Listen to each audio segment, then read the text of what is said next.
March 1968, the middle of the Pacific Ocean. A Soviet ballistic missile submarine, the K-129, vanishes.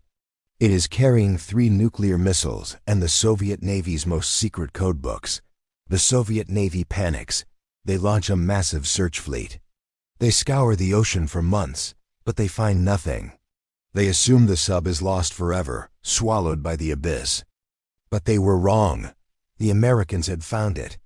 Using a secret network of underwater listening devices, the U.S. Navy heard the implosion. They knew exactly where the K-129 was. It was sitting 16,000 feet deep 3 miles down on the ocean floor. The CIA looked at that wreck and saw an opportunity. If they could recover the codebooks, they could read Soviet communications for years. But how do you lift a 2,000-ton steel coffin from 3 miles underwater without the Russians noticing? You don't build a crane, you build a lie. Welcome to Shadow Works. Today we are opening the file on Project Azorian, the billion-dollar heist to steal a nuclear submarine. The engineering challenge was impossible. To lift that much weight from that depth, you needed a ship bigger than anything in existence. You needed a giant claw. And you needed to do it in broad daylight. How do you build a massive, suspicious ship without the Soviet spies realizing it's a weapon? You find a crazy billionaire. Enter Howard Hughes, the Elon Musk of the 1970s, reclusive, eccentric, and obsessively secretive. The CIA approached him with a plan.